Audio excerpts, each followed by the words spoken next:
Vamos ler primeiro Romanos 2, do 5 ao 11, que é a continuação da semana passada.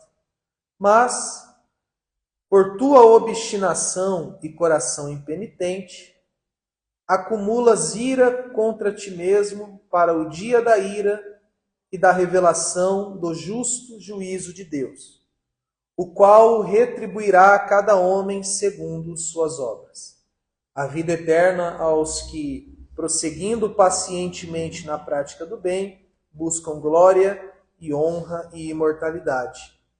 Mas a indignação e a ira aos contenciosos, que não obedecem à verdade, mas obedecem à injustiça. Tribulação e angústia a toda a alma daquele que pratica o mal, primeiramente do judeu e também do gentio. Mas a glória, a honra e a paz a todo aquele que pratica o bem, primeiramente ao judeu e também ao gentio, pois não há acepção de pessoas para com Deus. Deixe o texto aberto e oremos. Senhor, dai-nos graça para compreender este texto escrito há aproximadamente 2000 anos atrás, mas que continua sendo verdadeiro para as nossas vidas nos dias de hoje. Senhor, até aqui tem nos ajudado na exposição do texto. Que o Senhor nos ajude, Pai, a continuar estudando com fidelidade e fé esta palavra. Amém. Amém. Olhem para cá, por favor, que eu quero fazer um resumo do que vimos anteriormente, para lembrar os que estavam aqui nos cultos anteriores, mas também para não deixar os que não estavam perdidos no assunto. Estamos estudando a carta de Paulo aos Romanos.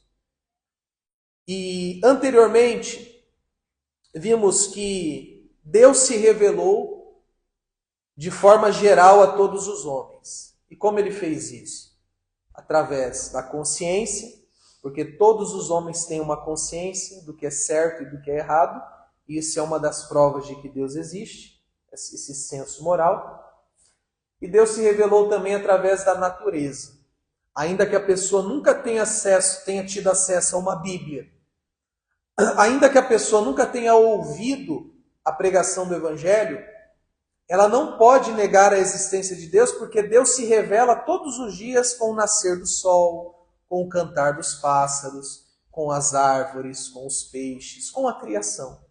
Então, a criação, conforme o Salmo 19 afirma, declara a glória do Senhor, as obras de suas mãos. Então, Deus se revelou a todos os homens. Paulo diz isso no capítulo 1. E, diante dessa revelação, o que o homem deveria fazer? Qual que deveria ser a reação do homem, de todos os homens, diante dessa revelação? Os homens deveriam ser gratos a Deus, deveriam acordar todos os dias de manhã dando graças a Deus, e deveriam honrar esse Deus, respeitar esse Deus, buscar conhecer esse Deus. É o que deveria acontecer, mas não é o que acontece. O que acontece é que o homem decidiu negar a existência de Deus ou viver como se ele não existisse. Como o salmista diz, o tolo diz em seu coração, não há Deus. Então, essa foi a reação dos homens diante da revelação de Deus. E qual que foi a consequência dessa rebeldia, dessa má escolha do homem? O castigo de Deus. E como que Deus decide castigar o homem? Entregando-o aos próprios desejos pecaminosos. Então Deus se revelou, o homem o rejeitou e Deus retribuiu. Como? Castigando. De que maneira? Entregando o homem às suas próprias vontades, aos desejos do próprio coração. Isso foi o capítulo 1. E aí o início do capítulo 2, que é o que a gente viu semana passada, no início do capítulo 2, Paulo ele se dirige ao que nós chamamos de moralistas. Aqueles que olhavam para os assassinos, para os homossexuais, para os adúlteros, para os imorais do capítulo 1, e tinham uma postura tipo a do fariseu, ainda bem que não sou igual a eles. E julgavam essas pessoas. apontavam o dedo para essas pessoas, se sentindo superiores a elas. O que Paulo fala para eles? Vocês estão tão perdidos como eles. Porque além de serem pecadores, vocês ainda julgam o pecado dos outros. Entende? Vocês, além de praticar o mal, vocês ainda apontam o dedo para aqueles que praticam o mal. E dentre estes moralistas estavam muitos, ou a maioria, dos judeus, que se sentiam superiores aos homens do capítulo 1. Os pagãos, os gentios e tudo mais. E o que a gente vai ver hoje nesses... Me perdoem, tá? Que eu resumi o que a gente estudou em mais de 2 meses. Então foi um resumo bem grosso, assim, bem simples. Mas eu acredito que deu para pelo menos situar os que não estavam aqui nos outros domingos e relembrar os que estavam.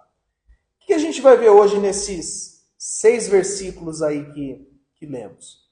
A gente vai ver Paulo falando sobre o dia do juízo de Deus, também conhecido como o dia do juízo final, também conhecido como o dia da vingança do Senhor, também conhecido como o dia da ira.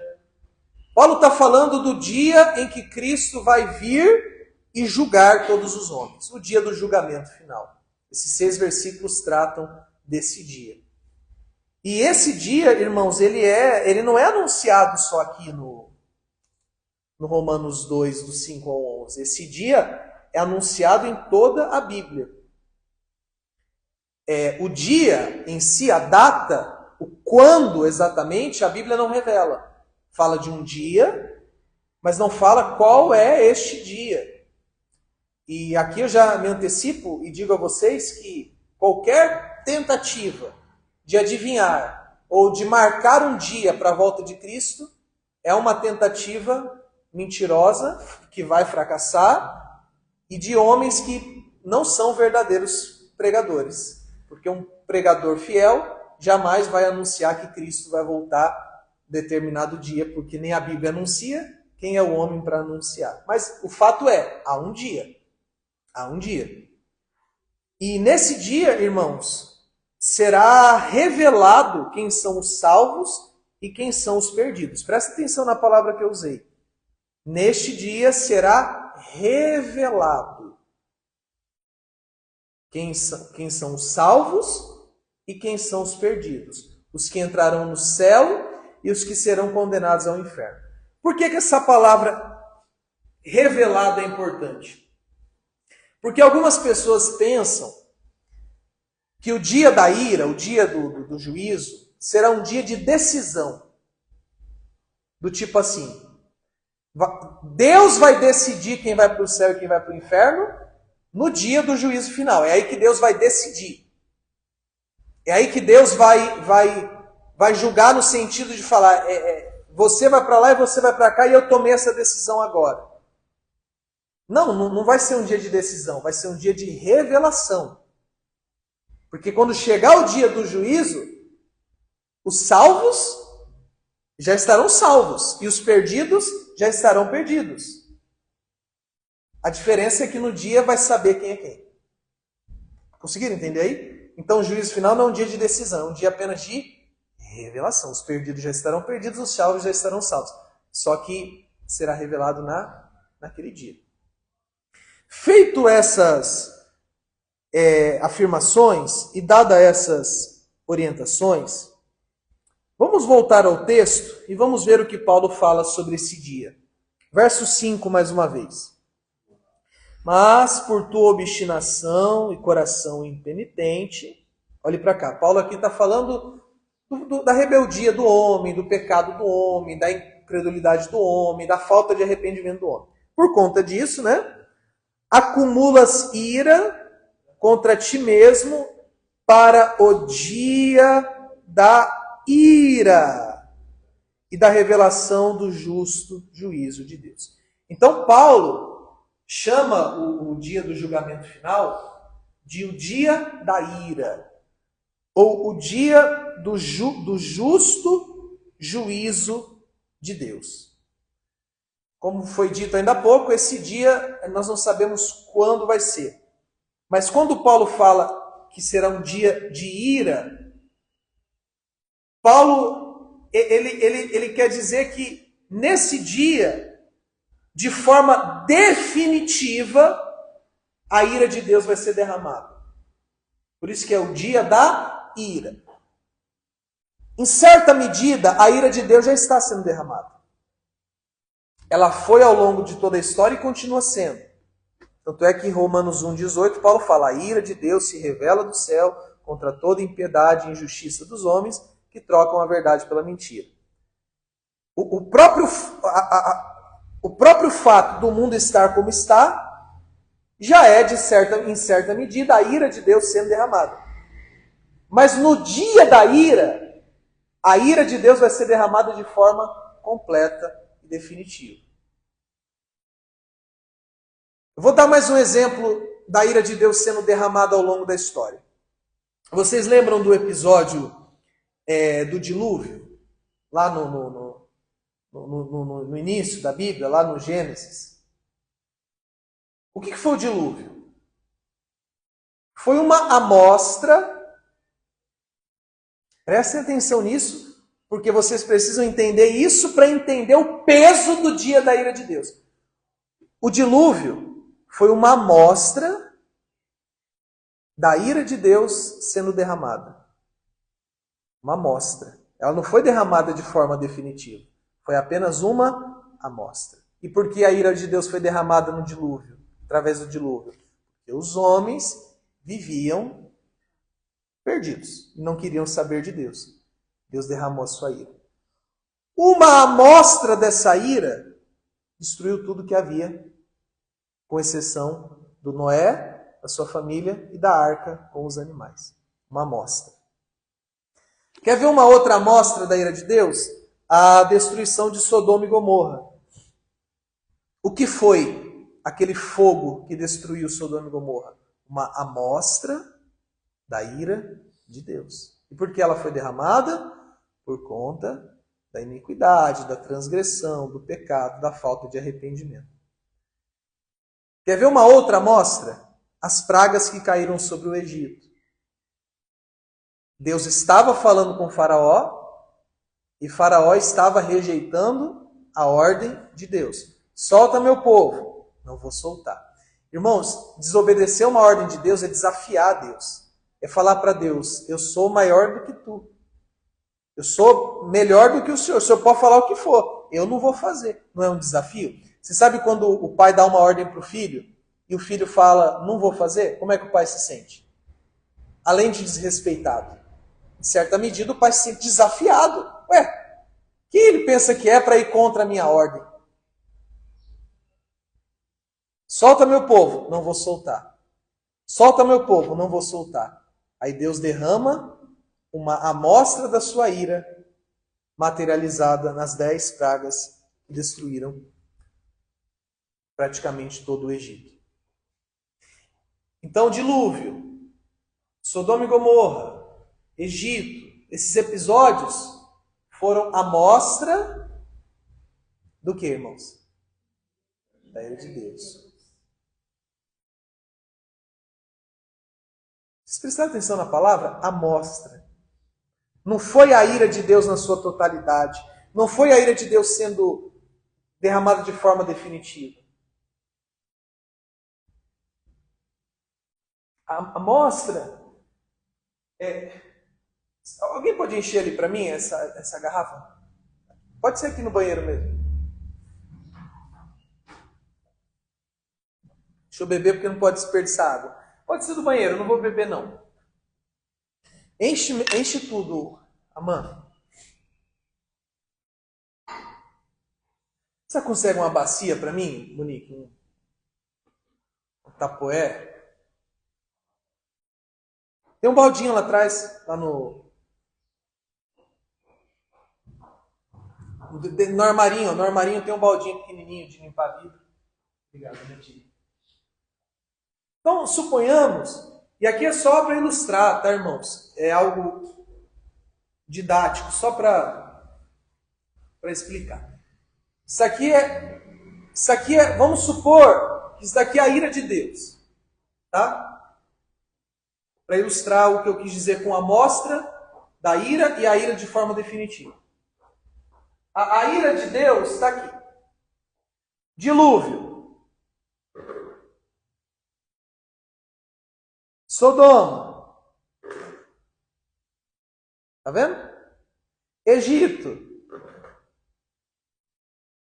70 anos de cativeiro babilônico. Isso aqui é a amostra. E o que a amostra fez? Devastou. Enfim. Paulo fala que tem um dia, que é o dia da ira. Que é o dia do juízo final. Que é o dia onde a ira será derramada de maneira definitiva. Até a última gota. Se uma amostra foi o que foi, imagina sendo derramado de forma definitiva. Então, o que vai acontecer no dia da ira? No dia do justo juízo de Deus? A ira sendo derramada de forma definitiva. Sobre quem? Paulo vai elaborar, mas já para não deixar ninguém entender de forma errada, sobre os ímpios, sobre os que não estiverem em Cristo. Porque os que estão em Cristo estão livres dessa ira. Mas essa ira virá no dia da ira. Só que Paulo fala, além de falar que é o dia da ira, Paulo fala que é um justo juízo. Não é isso? Veja de novo o verso 5, lá o finalzinho. Da ira e da revelação do justo juízo de Deus. Então vejam, essa ira que será derramada não é uma ira injusta. Ouçam isso, vocês precisam entender. Deus não estará sendo injusto ao derramar a sua ira. Por quê? Porque o que é ser justo? É dar ao outro aquilo que o outro merece. Acompanhem o raciocínio. Por que Paulo chama de justo juízo? De uma ira justa? Porque ser justo é dar ao outro o que o outro merece. Deus se revelou, o homem rejeitou. Deus castiga. Deus retribui.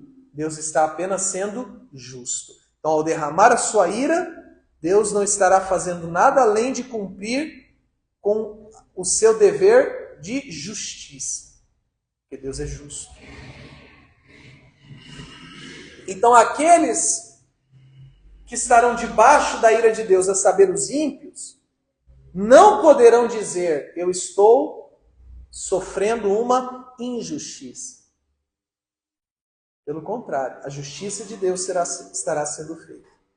Porque o homem pecou, e o salário do pecado é a morte. Não apenas física, mas uma morte eterna.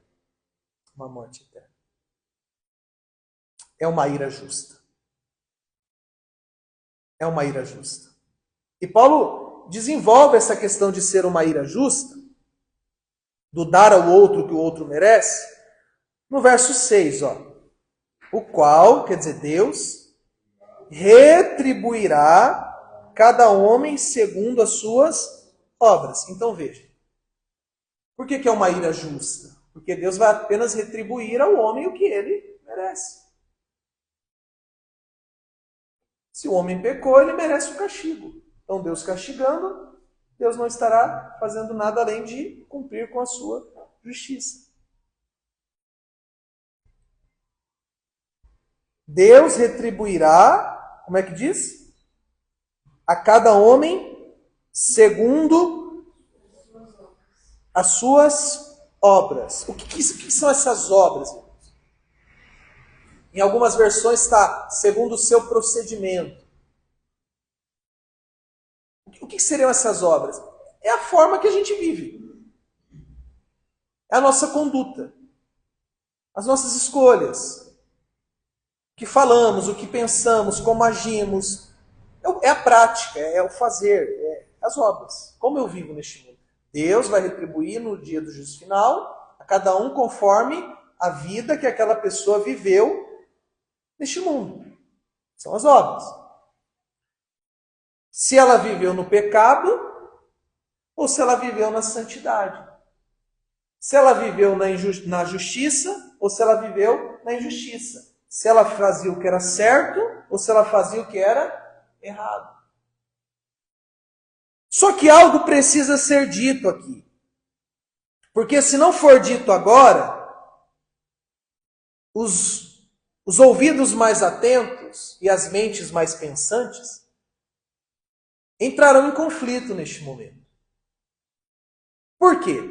Porque o que mais nós ensinamos os irmãos, o que mais nós enxergamos no Novo Testamento é a verdade de que o homem é salvo pela graça e não pelas obras.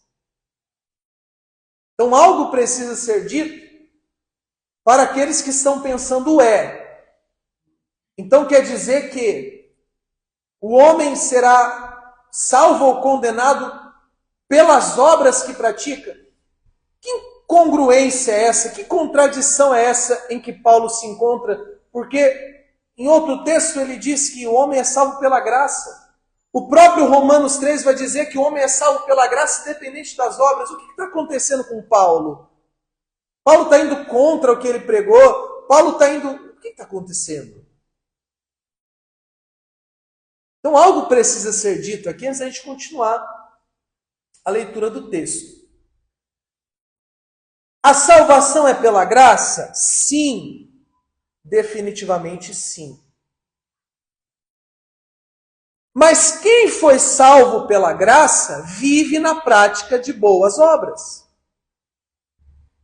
A prova de que um homem foi salvo pela graça é que ele vive na prática das boas obras.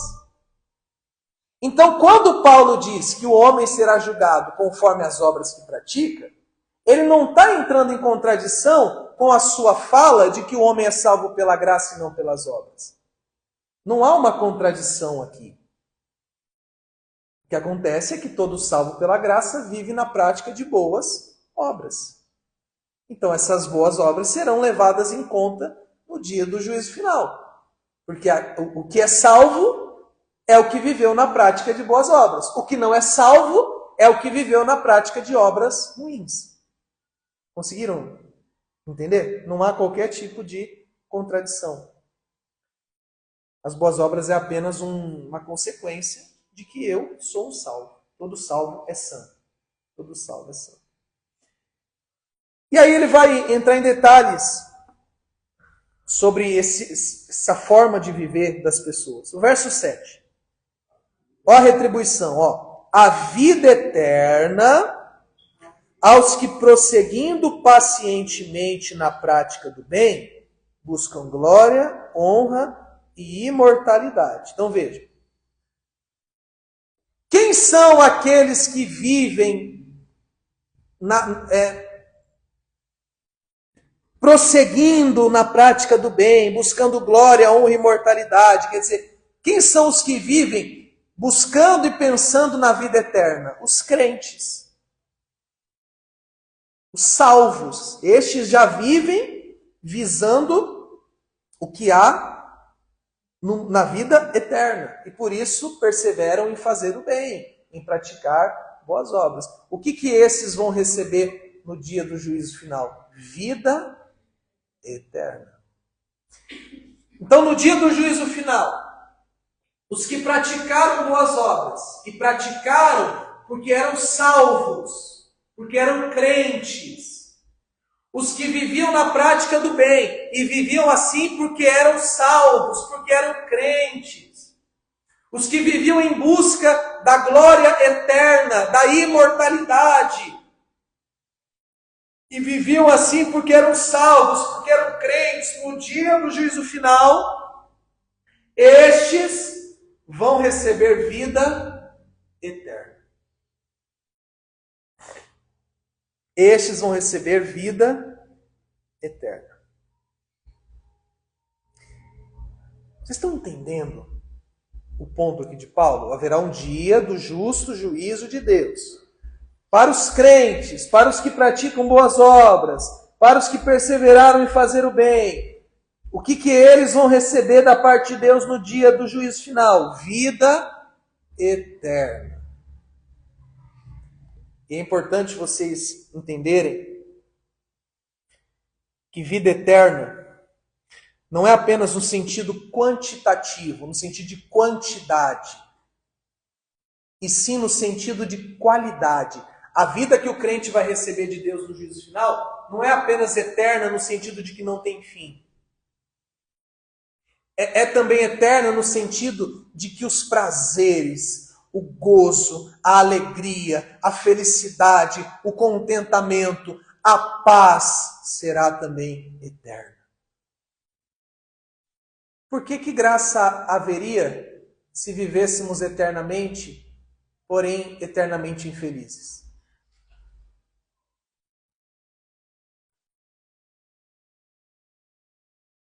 Eu não gostaria de viver eternamente se este viver eternamente fosse marcado por dor. Vocês gostariam de viver eternamente sofrendo? De viver eternamente tristes? De viver eternamente deprimidos?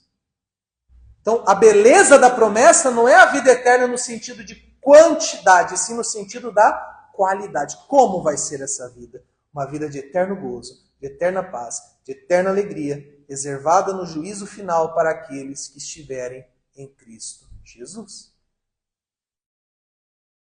Então não vai ser chato viver no céu.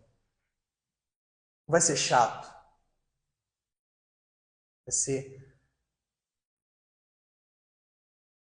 Vai ser uma vida desfrutada na companhia dos demais crentes e na glória eterna do Senhor, com eterna paz e alegria. Essa é a graça da vida eterna. Entendem? Não é só uma vida que não acaba, uma vida eternamente feliz com Cristo. E isso para os crentes. Porque o dia do juízo, irmãos, ele é como se fosse uma espada de dois gumes. Ele é como uma moeda, que tem a cara e a coroa, tem os dois lados. Para o crente, bênção, maravilha, eterno gozo. E para os ímpios, vamos ver o 8. Olha que palavra profunda. Mas indignação e ira aos contenciosos, que não obedecem à verdade, mas obedecem à injustiça. Olha aí, vamos continuar que eu já falo tudo de uma vez. Tribulação e angústia a toda a alma daquele que pratica o mal, primeiramente do judeu e também do gentio. Então vejam, irmãos. Se por um lado, estamos falando de que dia? O dia do juízo final. O dia da ira de Deus. Se por um lado,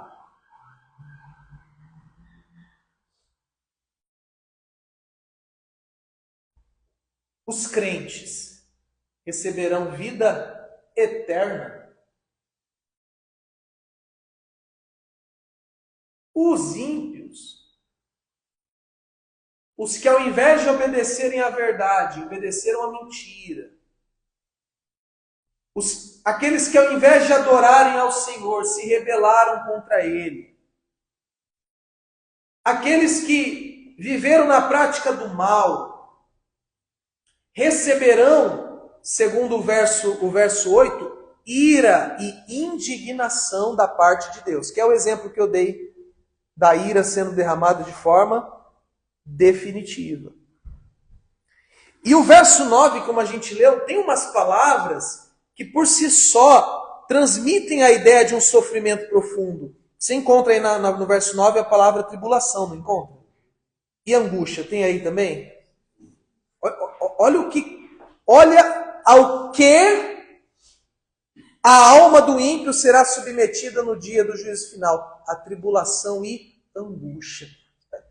Presta atenção na palavra angústia. Fala ela aí.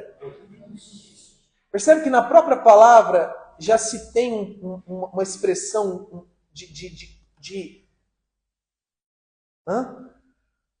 agonia, de desespero. Então, enquanto a alma do crente estará desfrutando de vida eterna, gozo, paz e alegria, a alma do ímpio será esmagada pela ira de Deus e será atormentada por angústia, tribulação, sofrimento eterno também. Eterno também. E Paulo faz uma observação no final do verso 9, muito importante. Vê o finalzinho do verso 9. Ó.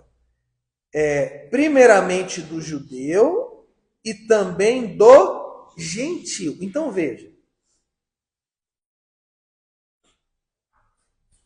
Vamos separar aqui, usando as palavras de Jesus. Bodes e ovelhas. Os que estarão à esquerda e os que estarão à direita. Salvos e perdidos. No grupo dos salvos, vai ter judeu? Vai ter brasileiro? Vai ter pobre? Vai ter rico? Vai ter corintiano? Ah, vocês falaram que não é possível. Só porque é dos salvos, né? Vai ter negro? Branco? Gordo? Magro? Vai ter gente que é de direita, vai ter gente que vai ser de esquerda, politicamente falando, vai. Porque no dia do juízo final, não vai ser levado em consideração a cor da pele, a classe social, a etnia, a nacionalidade. No grupo dos perdidos, Paulo fala que vai ter judeu e vai ter gentil. Então, no juízo final, aos olhos de Deus, não há diferença. E isso, para os judeus do primeiro século, era um absurdo. Por que você acha que Estevão foi apedrejado? Porque Estevão pregou que, e aqui usando as palavras de Paulo, que Deus está virado com os judeus. Os judeus olharam e falaram, Deus virado conosco? Nós somos o povo de Deus, nós somos o povo preferido de Deus, o povo amado de Deus. Jamais Deus vai nos punir por alguma coisa. Lê do engano. Porque Paulo está falando aqui, vai ter judeu, vai ter gentil. Então, no dia da ira, do lado dos condenados, vai ter judeu? Vai ter gentil? Brasileiro? Negro? Branco? Vai ter. Porque nada disso importa diante de Deus.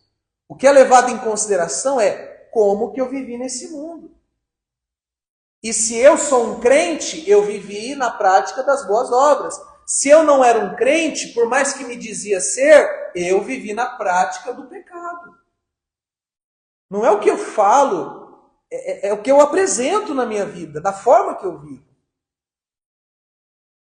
As minhas obras refletem se eu sou ou não salvo. Se eu sou um salvo, eu vivo na prática das boas obras. Se eu não sou, ainda que eu pense ser, ainda que eu esteja dentro da igreja, ainda que eu esteja pregando a palavra, se eu não sou salvo, eu vou viver no pecado. Ponto. Não tem meio termo quanto a isso. Paulo está tratando desses dois grupos.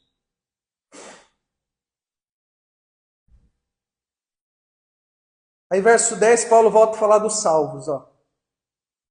Mas a glória, a honra e a paz a todo aquele que pratica o bem, primeiramente ao judeu e também ao gentil. Viram aí? Então é o que eu dei o exemplo aqui do lado dos salvos, também vai ter judeu e gentil. E esses crentes vão receber honra, glória e paz eterna na glória. Aí o verso 11, Paulo conclui seu raciocínio sobre judeu e gentil. Pois não há acepção de pessoas para Deus. Então veja. Por que no lado dos salvos vai ter gentil e judeu? Por que no lado dos perdidos vai ter gentil e judeu? Porque, como foi dito, Deus não considera a cor da pele, classe social, cultura, etnia, poder econômico. Ele levará em conta apenas a forma que nós vivemos. Então é nesse sentido que não há acepção de pessoas. Bom, Profundo esse texto. Pesado esse texto. É um texto que, espiritualmente falando, deve nos deixar muito atentos. É um texto que, de certa forma, dá um chacoalhão em todos que o ouvem. E eu separei aqui 3 aplicações que eu extraí deste texto. A continuação do texto vai ser domingo que vem. Nós já fizemos a exposição dos versos que nos propusemos. Mas eu quero que vocês prestem muita atenção nas 3 aplicações que eu separei. A primeira delas. E essa eu quero que vocês repitam comigo em alto e bom som.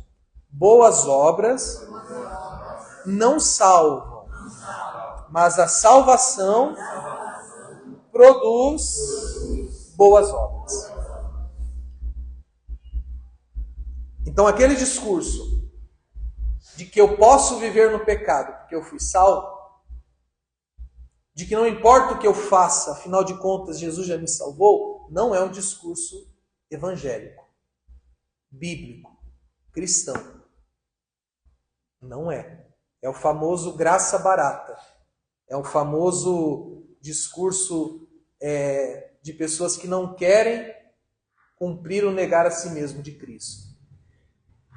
E todo aquele que, ao ouvir sobre a graça ou ao pregar sobre a graça, interpreta dessa forma como uma liberdade para pecar, como uma licença para viver em más obras, não entendeu coisa nenhuma do que é a graça de Deus. Porque a graça de Deus é transformadora. E quando ela nos alcança, ela não muda apenas a nossa mente, o nosso coração. Ela transforma as nossas ações.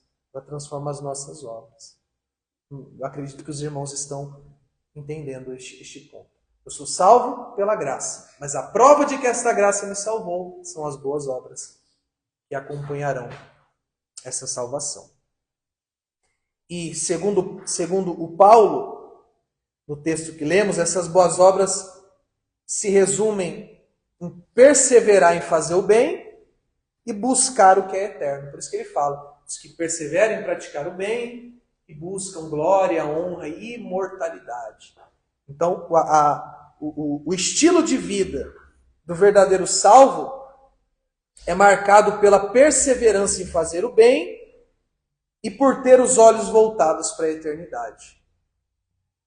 Aqui está um raio-x de um verdadeiro salvo. Ele persevera em praticar o bem, em obedecer a Deus, e ele vive com os olhos voltados para aquilo que é eterno. Ele não espera um mundo melhor, ele espera um mundo por vir, de gozo e alegria eterna.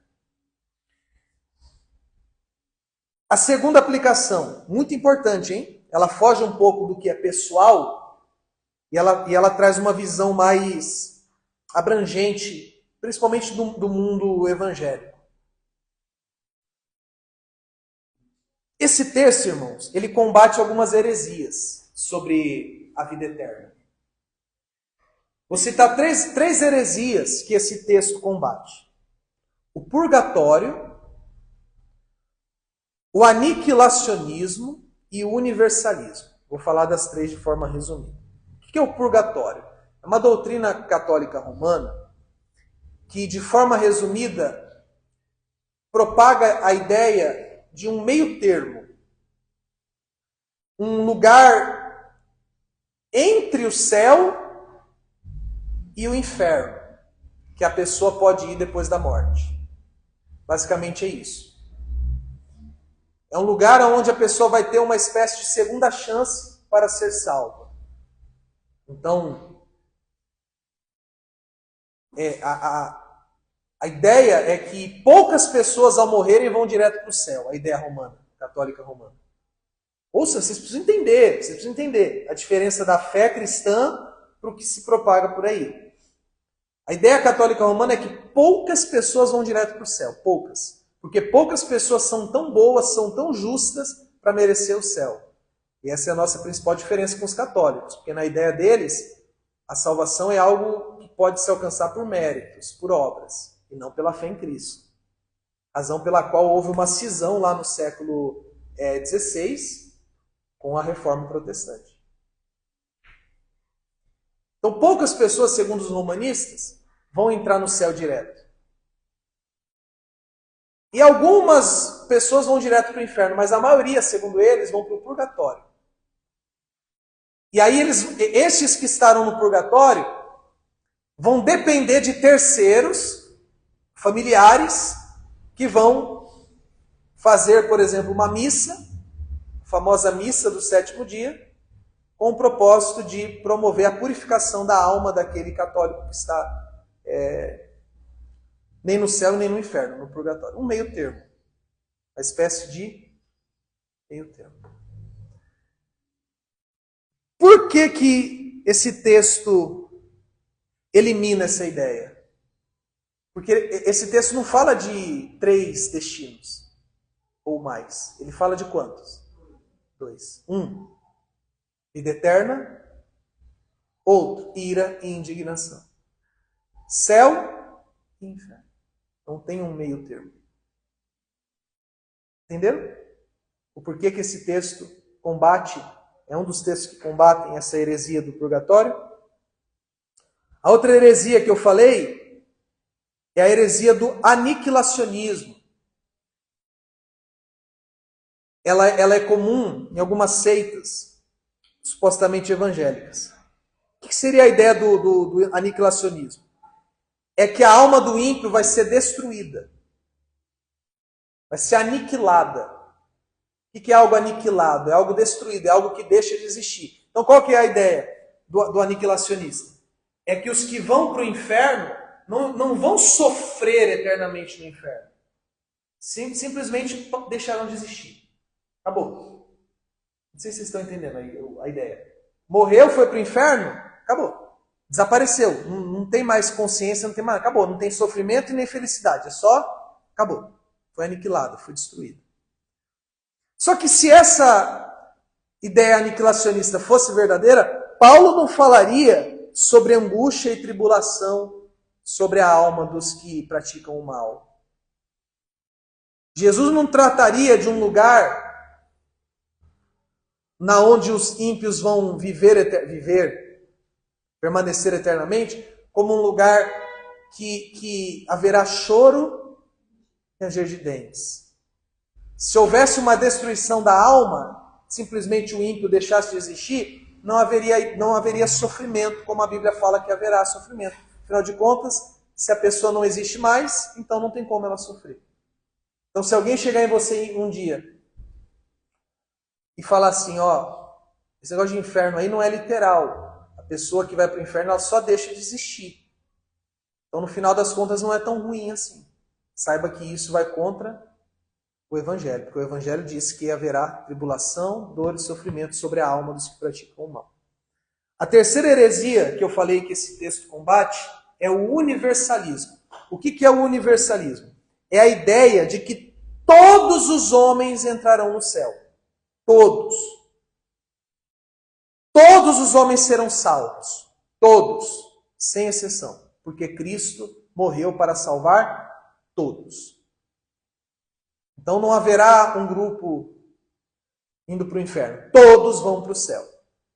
Essa é a ideia do universalismo. Uma ideia até bonita. Quem dera fosse verdadeira, porque como ficaríamos felizes em saber que todos os homens entrariam no céu? Mas não é verdadeiro.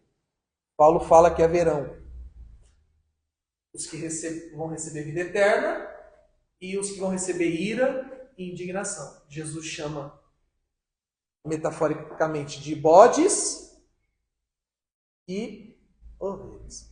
Os que têm o nome escrito no livro da vida e os que não têm. Teve um pai da igreja, um dos primeiros a desenvolverem teologia lá no início, nos primeiros séculos, chamado Orígenes. E Orígenes, ele tinha o desejo, ouçam isso, de que todos fossem salvos.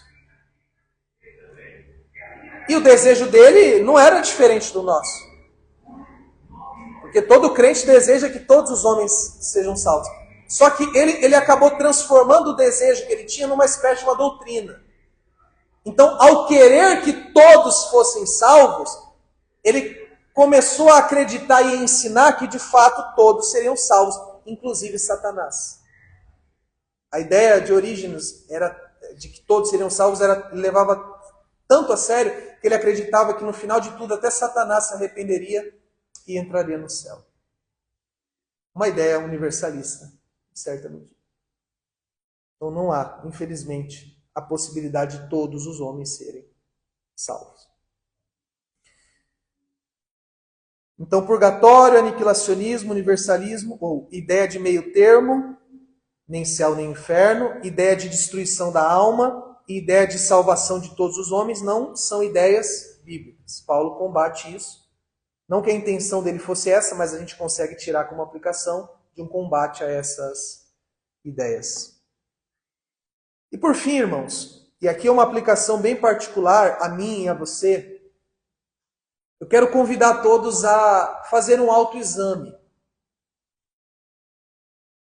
Já que haverão os salvos e os perdidos, já que os que vivem na prática das boas obras e vivem porque foram salvos pela graça, e há aqueles que vivem no pecado, se existem as ovelhas e existem os bodes, se há o juízo final, se há a alegria eterna e o sofrimento eterno, nós temos que, no mínimo, nos examinar nessa manhã. Nós temos que, no mínimo, nos fazer algumas perguntas. Eu quero ajudar vocês eu vou estimular vocês nesse autoexame através de algumas perguntas. Ouçam elas. Nós já entendemos que somos pecadores? Está claro isso para você? Irmãos, a gente já entendeu que naturalmente a gente está perdido e que se Deus mandasse a gente para o inferno, Ele estaria sendo justo? Será que os irmãos já entenderam isso? Que se Deus mandasse todos os homens para o inferno, Ele estaria sendo justo? Porque todos pecaram, todos são pecadores. Você já entendeu isso? Ou você ainda se sente digno do céu? Ou você ainda se sente melhor do que o outro? Você já entendeu?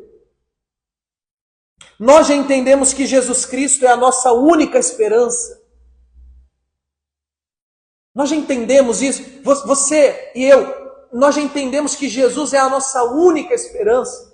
E que se não for por Ele, a gente não pode ser salvo. Vocês já entenderam isso? Vocês já estão agarrados a Cristo? Ou vocês ainda estão agarrados à própria justiça, à própria bondade, às próprias obras?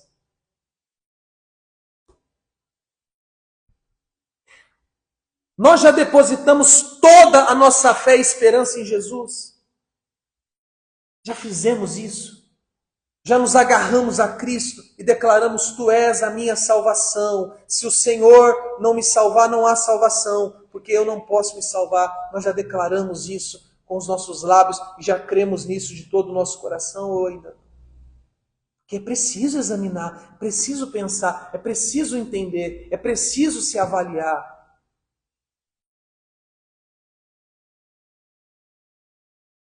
E as nossas obras? O que as nossas obras? Elas revelam a nosso respeito. Pense um pouco. Você lá no seu trabalho. Pense um pouco. Lá no seu trabalho. Lá na sua escola. Na sua faculdade. Com a sua família. Com os seus amigos. Quando estamos sozinhos. O que as nossas obras revelam? Elas revelam que somos salvos? Ou elas revelam que nós estamos perdidos? O que as nossas obras respondem? Se estamos salvos ou não? O que eu faço, o que eu penso? Irmãos, isso é para a gente sair daqui reflexivo, refletindo sobre a nossa vida. Amém, irmãos? O que as nossas obras revelam? Que somos salvos ou que estamos perdidos? Eu vou encerrar com uma oração. E essa oração, que eu vou fazer, que será breve. São duas orações que vamos fazer, na verdade. Uma, em favor dos que estão perdidos. Se alguém aqui me ouvindo, que está perdido, que está vivendo no pecado, que apesar de conhecer a palavra, vive na mentira, vive no engano, nós vamos orar para que o Senhor conduza este ou esta ao arrependimento e à fé em Jesus Cristo, porque só o Senhor pode fazer essa obra. Mas aqueles que estão em Cristo, aqueles que já depositaram toda a fé e esperança em Cristo, aqueles que já vivem na prática das boas obras, nós vamos orar para que o Senhor os ajude a perseverar nessa vida, até aquele dia onde receberemos a coroa da glória eterna. Amém, irmãos? Quero convidar vocês a orar neste sentido, nestes dois sentidos. Vamos ficar de pé e fazer isso.